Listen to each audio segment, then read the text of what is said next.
जय हिंद। पिछले कुछ वक्त में भारतीय एयरपोर्ट्स पर जो अफरा तफरी मची, उसकी तस्वीरें शायद सबने देखी होंगी।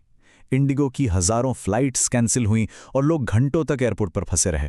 पर यह सिर्फ छुट्टियों में हुई कोई छोटी मोटी गड़बड़ी नहीं थी। मामला उससे कहीं ज्यादा बड़ा था। आइए आज समझते हैं कि कैसे एक एयरलाइन की समस्या ने देखते ही देखते पूरे देश को हिलाकर रख दिया। पता है, ये सिर्फ फ्लाइट में हुई देरी की कहानी नहीं थी। इसका असर लोगों की जिंदगी पर बहुत गहरा पड़ा। कोई अपने किसी करीबी को आखिरी विदाई नहीं दे पाया, किसी की शादी की रस्में छूट गईं और किसी का बेहद जरूरी मेडिकल अपॉइंटमेंट मिस हो गया। इसकी जो असली कीमत थी वो आम लोगों ने चुकाई।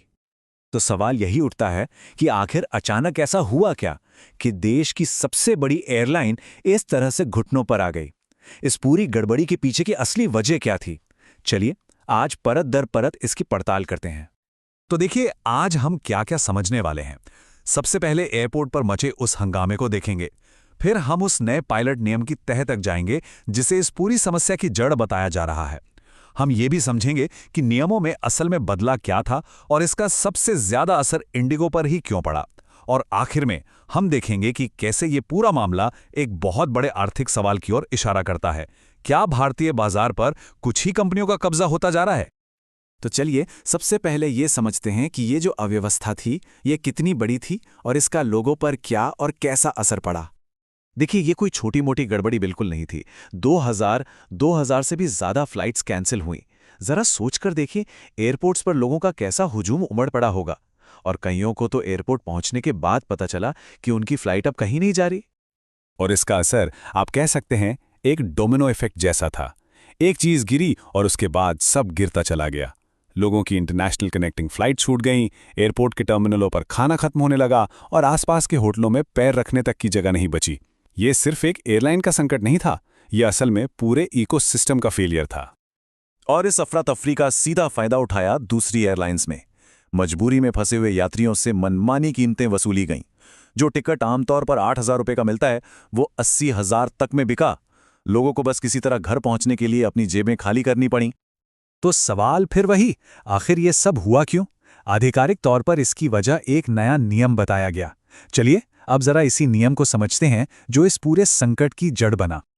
तो इस कहानी ने एक बहुत बड़ा किरदार है डीजीसीए का, यानी director general of civil aviation. ये भारत में विमानन सुरक्षा के नियम बनाने वाली सबसे बड़ी और सबसे अहम संस्था है। डीजीसीए ने एफडीटीएल यानी फ्लाइट ड्यूटी टाइम लिमिटेशन नाम के कुछ नियम लागू किए।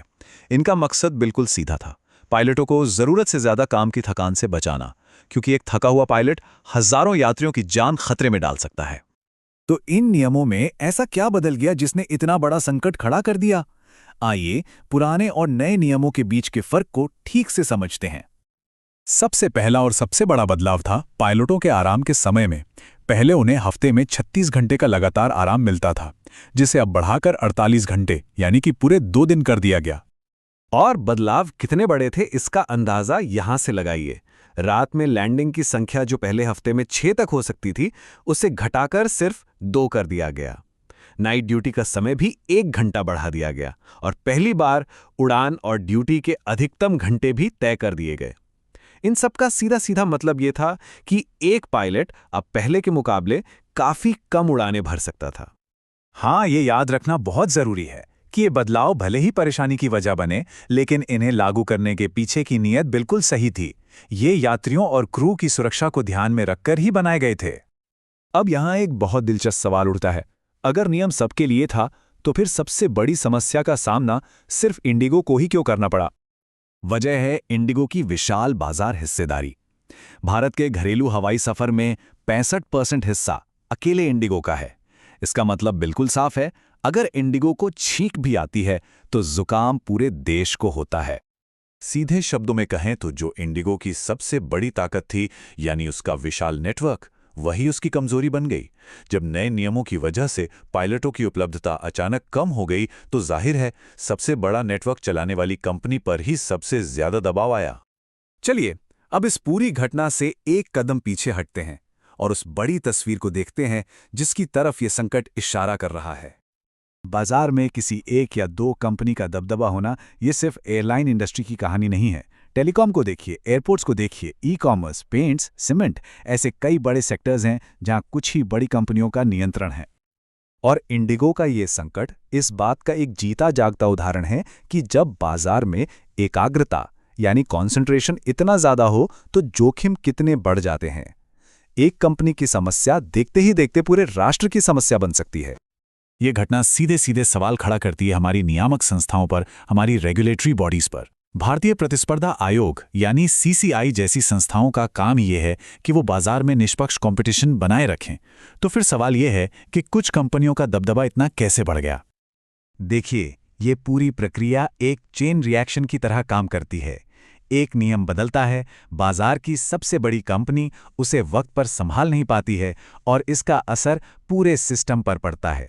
और इसकी कीमत आखिरकार आम उपभोक्ता को ही चुकानी पड़ती है। तो हम इस पूरी घटना से क्या सीखें? इसे कैसे देखें?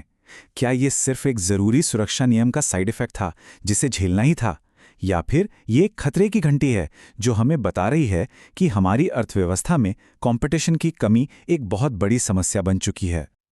और आखिर में ये हमें एक बहुत बड़े सवाल के साथ छोड़ जाता है।